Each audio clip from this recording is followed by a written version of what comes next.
Dans un contexte de crise sécuritaire majeure en Europe, la Bulgarie s'apprête à organiser ses 5e législatives en 2 ans. Avec nous dans cette édition spéciale de The Global Conversation, 2 candidats rivaux, Kirill Petkov et Boyko Borisov. Monsieur Petkov, merci d'être avec nous. Ce sont les 5e élections en 2 ans. Que ferez-vous si vous devenez Premier ministre pour éviter un 6e scrutin? Parce que l'instabilité de la Bulgarie pourrait aussi représenter un risque pour le reste de l'Union européenne et le flanc oriental de l'Europe en ces temps de guerre. 5 élections, c'est beaucoup trop pour un pays démocratique. Mais en même temps, ce que je constate aujourd'hui à l'occasion de ces 5e élections, c'est une situation différente. Une unité est en train de se former autour de l'idée d'une Bulgarie forte et pro-européenne, alors que ce n'était pas le cas lors des 4 précédents scrutins. Nous ne voulons pas que la Bulgarie tienne encore de nouvelles législatives.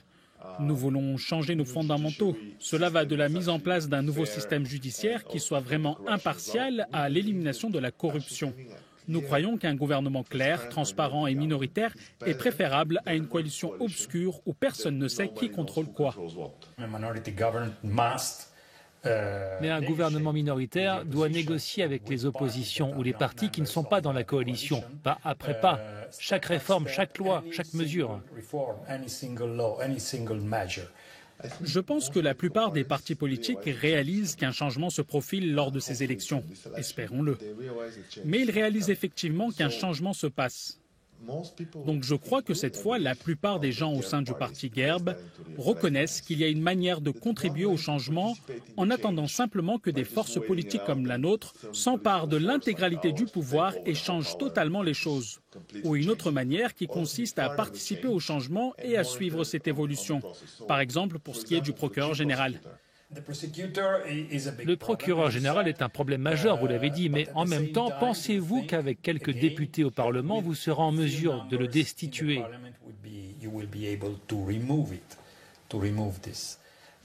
C'est un sujet important. Nous allons procéder en 2 étapes. La première, c'est ce qui est demandé par le plan de relance et de résilience. Soit dit en passant, cette condition y est mentionnée à l'initiative de notre gouvernement. Ce n'était pas une demande de l'Union européenne. Il est dit que le procureur général doit être soumis à un contrôle judiciaire. Il doit y avoir un juge tiré au sort qui doit enquêter sur le procureur général.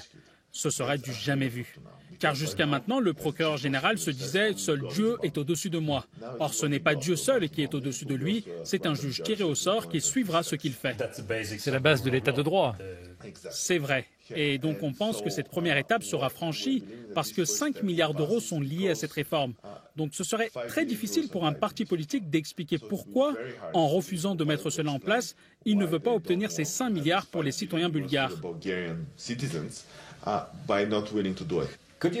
Pouvez-vous nous dire pourquoi il existe ce lien direct entre cette centralisation des pouvoirs d'enquête dans les mains du procureur général et le système de corruption? Actuellement, il n'y a pas de contrôle sur l'impression personnelle d'un procureur sur le fait qu'il devrait ou non mener une enquête. C'est un débat uniquement intérieur, qui se déroule uniquement dans sa tête. C'est un aspect que nous devons aussi contrôler. Mais le plus gros problème, c'est que le procureur général contrôle tous les procureurs. Et il peut les envoyer à l'autre bout du pays en leur disant « Faites votre travail pour les 4 prochaines années ». Ainsi, aucun procureur normal ne sera motivé pour entamer une enquête sur l'un ou l'autre des grands scandales de corruption.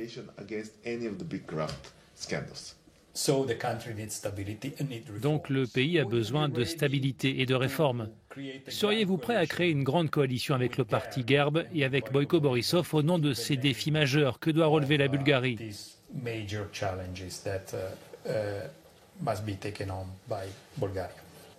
Nous voulons présenter un programme positif regroupant des politiques qui correspondent à ces défis, mais aussi dire que nous voulons faire avancer le pays.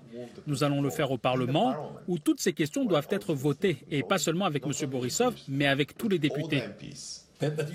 Mais vous étiez prêt à le mettre en prison il y a quelques années, et c'était lié à la réforme de la justice également. Et aujourd'hui, vous leur demandez de coopérer avec vous pour la réforme de la justice.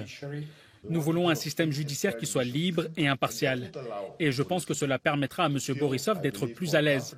Parce que personnellement, j'ai le sentiment que sa plus grande crainte, c'est que nous voulions changer le système du tout au tout. Aujourd'hui, nous disons démocratisons le parquet général, mettons en place un contrôle de la justice et faisons en sorte que tout le monde puisse sentir qu'un traitement vraiment équitable s'applique. Et d'ailleurs, de ce point de vue, c'est le Parlement qui sera décisionnaire. Et M. Borisov a une immunité. La société bulgare, l'opinion publique bulgare est extrêmement divisée, disons, entre des sentiments pro-russes et des orientations pro-occidentales. Qu'envisagez-vous de faire à cet égard ? Quand nous sommes arrivés au pouvoir, il y avait plus de 60% de la population qui était pro-russe. C'est ce que l'on constatait dans les sondages. Aujourd'hui, à cause de ce qui se passe avec la guerre, c'est à peine entre 20 et 25%. Ce taux a donc chuté de plus de 60% à un peu plus de 20%. Et ces deux choses sont liées. Premièrement, les gens ont commencé à faire la différence entre l'histoire de la Russie et le régime actuel de Vladimir Poutine. Deuxièmement, et c'est un point encore plus important, j'ai remarqué que les Bulgares avaient peur de ne pas pouvoir survivre sans la Russie. On pensait, oh, on est totalement dépendant du gaz russe, totalement dépendant du pétrole russe. Donc c'était une peur profondément ancrée. Vis-à-vis de Gazprom, nous avons montré que la Bulgarie peut diversifier son approvisionnement. Notre dépendance à Gazprom, c'est zéro. Et donc cette peur a disparu. Je crois que c'est probablement l'un des problèmes les plus importants que notre société a affronté. Je ne parle pas de cette division entre sentiments pro ou anti-russes, mais du fait de ne pas avoir peur d'adopter un positionnement indépendant sur les choses importantes. J'ai également lu dans différents articles que la Bulgarie a été l'un des premiers pays à aider l'Ukraine. Les gens ont ressenti de la fierté de se rendre compte que cette fois, la Bulgarie était du bon côté de l'histoire, qu'elle avait agi tôt et qu'elle était reconnue pour cela. Le président de la République bulgare n'était pas très content de votre décision de vendre des munitions et des armes à l'Ukraine. Disons les choses clairement. Je pense que tout le monde a compris ce que nous avons fait parce que c'était au début de la guerre. Nous avons travaillé avec les États-Unis, le Royaume-Uni et nos partenaires roumains et polonais. Donc en fait, la Bulgarie a vendu les armes aux États-Unis et au Royaume-Uni. Nous n'avons pas pris le risque direct au début de les livrer à l'Ukraine. Ces autres pays les ont fournis gratuitement aux Ukrainiens. Et c'était vraiment du gagnant-gagnant. Les Ukrainiens ont disposé d'armes essentielles très tôt. Les nôtres ont représenté une part très importante.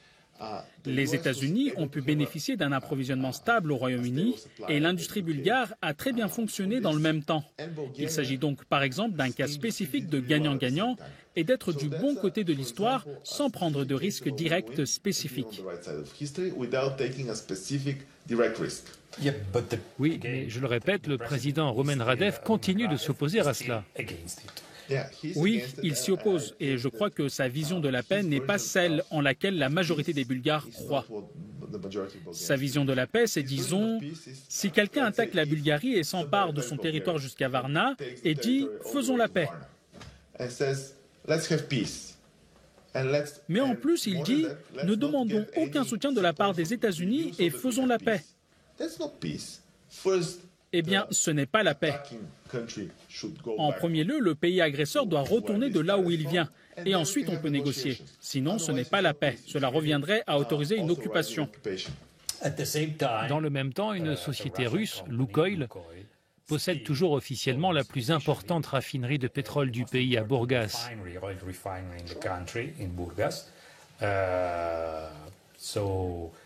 Les relations avec la Russie sont donc toujours très fortes et il y a toujours des intérêts économiques. Bien sûr, concernant ces intérêts spécifiques bulgares, il faut rappeler que nous n'avons pas d'autres raffineries. Et même si la mer Noire est une mer, le détroit du Bosphore représente une situation à haut risque, parce qu'il peut être verrouillé à tout moment. Et comme les équipements russes sont conçus pour fonctionner avec le pétrole russe, il faut des adaptations sur les équipements pour commencer à utiliser le pétrole Brent. Nous avons été en mesure de discuter avec nos partenaires de l'Union européenne et d'obtenir 1 an et demi de dérogation pour maintenir cet approvisionnement. Donc c'est ce que les Bulgares constatent aujourd'hui. Merci beaucoup. Ainsi, selon Kirill Petkov, la réforme centrale, c'est celle de la justice, mais qu'en pense son rival Boyko Borisov? Monsieur Boyko Borisov, merci de vous être joint à nous. Selon l'Union européenne, et pas seulement selon Bruxelles, la réforme de la justice est la clé pour lutter efficacement contre la corruption. Êtes-vous d'accord avec cela? Chaque système est réformé en permanence pour s'améliorer et relever de nouveaux défis. Je suis naturellement du même avis. Le cœur de la réforme du système judiciaire est la réforme du bureau du procureur général. Seriez-vous d'accord pour réduire de manière drastique le pouvoir du procureur général? Nous disposons d'un système de réforme judiciaire très bien conçu, dont le point central est le contrôle des institutions sur le bureau du procureur général. Et ce système sera adopté avec le prochain Parlement. Vous estimez que, de toute façon, le système doit changer, puisque, selon vous, toutes ces activités sont liées à la corruption, peu importe le gouvernement en place. En réalité, pour vous, c'est le système qui ne fonctionne pas. Vous pensez donc que le problème est encore une fois lié au système judiciaire, n'est-ce pas? Oui, c'est pourquoi il existe aujourd'hui un consensus national sur la nécessité de changer le système.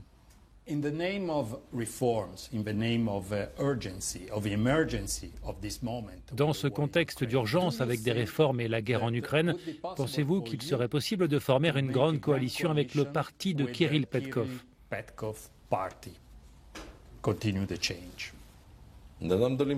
Je ne sais pas si cette coalition peut être formée, mais je sais que si elle est constituée très rapidement, la Bulgarie sortira très vite de la crise politique.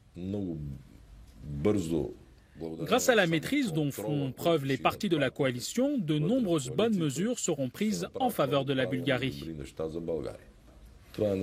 Voici les chiffres de l'Institut national des statistiques bulgares. En 5 mois, le pays est devenu 3 fois plus dépendant économiquement de la Russie.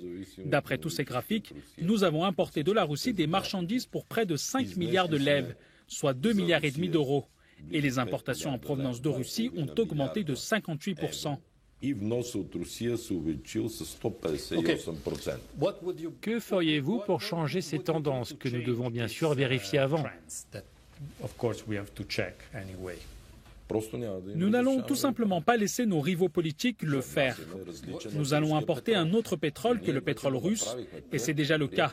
Nous avons adopté une loi au Parlement afin de ne plus importer du pétrole russe. D'où viendrait ce pétrole? Il y a beaucoup de pétrole dans le monde. Il est important qu'il ne soit pas russe. Je pense plutôt à l'Irak. En outre, à Alexandroupolis, nous savons que l'État détient 20% des parts du terminal GNL. En ce moment, nous travaillons d'arrache-pied à la construction d'un gazoduc à partir de la raffinerie d'Alexandroupolis, où il sera encore plus facile de se ravitailler en pétrole non russe. Mais d'un point de vue juridique, la raffinerie est toujours la propriété de Lukoil. Oui, mais les règles d'un pays sont établies par l'État et non par les entreprises. Mon parti politique a voté en faveur d'une diversification à 100%, non seulement par rapport à Gazprom, mais aussi par rapport au nucléaire russe pour la centrale Kozloduy. Pensez-vous avoir commis des erreurs dans le passé en développant trop de liens avec la Russie pour l'approvisionnement en gaz? Désolé, mais je ne suis pas d'accord avec vous. C'est mon gouvernement et moi qui avons stoppé le projet de gazoduc South Stream. Vous étiez donc contre? Oui, bien sûr, et c'est pourquoi je l'ai arrêté. Depuis le début? Poutine et Lavrov se sont rendus à Ankara et à Athènes pour le faire passer par la Turquie et la Grèce.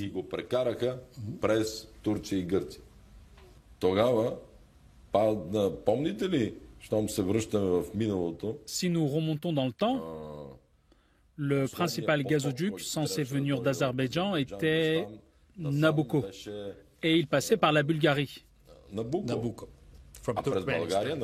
Or, l'Union européenne a enterré le projet Nabucco et a voulu faire passer le gaz par la Turquie et la Grèce en contournant la Bulgarie. et je n'étais pas d'accord avec ça. Si je ne me trompe pas, Nabucco venait du Turkménistan en traversant la mer Caspienne. Imaginez une carte. Ici, il y a le Turkménistan, la mer Caspienne et l'Azerbaïdjan. Bien sûr, mais la source était le Turkménistan. Puisqu'il ne peut pas sortir du Turkménistan, nous avons le gazoduc du Sud qui s'appelait auparavant Nabucco Ouest et qui devait passer par la Bulgarie pour rejoindre l'Autriche. La Bulgarie reste un pays fortement polarisé, avec d'un côté les pro-russes et de l'autre les pro-occidentaux.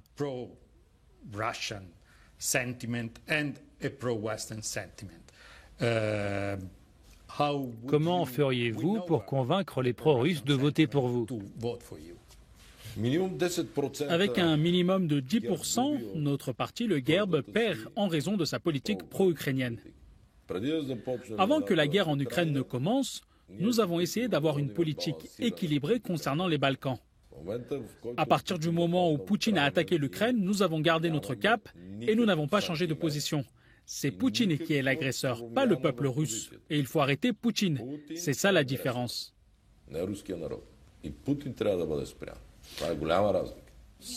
Un sentiment est un sentiment, mais au moment où ils ont attaqué le peuple ukrainien innocent, nous n'avons eu aucune hésitation. Et ceux qui me croient, ce sont des centaines de milliers de personnes du GERB qui me soutiennent. Selon vous, lorsque la Russie dit que ce qui se passe en Ukraine est une question existentielle pour sa propre survie, cela signifie-t-il qu'il peut y avoir une escalade du conflit? Ou pensez-vous qu'il s'agit simplement d'un bluff? Je ne sais pas si c'est du bluff. Ces 2 dernières années, le président Poutine s'est comporté comme une personne différente de celle que nous avons connue dans le passé. L'Occident, dont je fais partie, ne doit pas laisser faire. Bien entendu, tous les moyens diplomatiques doivent également être utilisés pour mettre fin à cette hécatombe. Des gens meurent là-bas. Pensez-vous que la Bulgarie soit directement menacée par cette guerre? Y a-t-il un risque de conflit dans votre pays? La Bulgarie est membre de l'OTAN et bénéficie de l'article 5. Je sais, mais d'autres pays qui sont protégés par l'OTAN, comme les pays baltes ou la Pologne, se sentent particulièrement menacés par le risque de propagation du conflit. Je vous demande simplement si vous partagez leur point de vue sur le fait d'être parmi les pays les plus menacés de l'OTAN. Bien sûr que le risque existe, mais si nous ne prenons pas ce risque, cela permettrait à Poutine de venir en Bulgarie et en Pologne demain. C'est pourquoi toutes les lois que nous avons adoptées visent à une diversification totale du secteur énergétique et de la défense pour réduire la dépendance à la Russie. Il s'agit des 5e élections en 2 ans. Il y a une certaine instabilité. Que feriez-vous pour éviter une 6e élection dans les prochains mois? Le respect de nos ennemis à mon égard est évident, les ennemis étrangers, même si cela n'a pas d'importance. J'ai été 3 fois Premier ministre, mais j'espère qu'après les élections de dimanche, les dirigeants politiques qui déclarent, même s'ils mentent un peu, vouloir rassembler les partisans euro-atlantistes, accepteront de former un gouvernement ensemble. Parlons maintenant de l'économie. Parce que la gouvernance d'un pays dépend de l'économie, en particulier dans les situations d'urgence. Quel est l'état de l'économie bulgare? Parce qu'on s'attendait à ce que le PIB augmente plus que les chiffres actuels. Selon la Banque nationale bulgare, la dette est colossale, 90 milliards de lev. Cela représente 45 milliards d'euros de dette extérieure en un an. Elle a augmenté de 10%. Lorsque j'étais Premier ministre, nous détenions le record avec l'Estonie de la plus faible dette extérieure. Qu'en est-il de l'euro? Pensez-vous que le pays soit prêt à adopter l'euro? Lorsque je dirigeais le pays, nous sommes entrés dans l'Union bancaire européenne et dans la salle d'attente de la zone euro. Les autres doivent réfléchir. Je suis un homme d'action. Avec moi, nous serions déjà dans la zone euro avec la Croatie. Quoi qu'il en soit, avec ces chiffres, vous pourrez bientôt vous relancer et vous serez en mesure d'adopter l'euro. Comme je l'ai dit, j'ai amené le pays dans la salle d'attente de la zone euro. Si j'en ai l'occasion, je ferai définitivement entrer le pays dans la zone euro. Il y a 2 ans, tous les critères techniques étaient remplis. 2 ans plus tard, c'est le chaos économique. Thank you.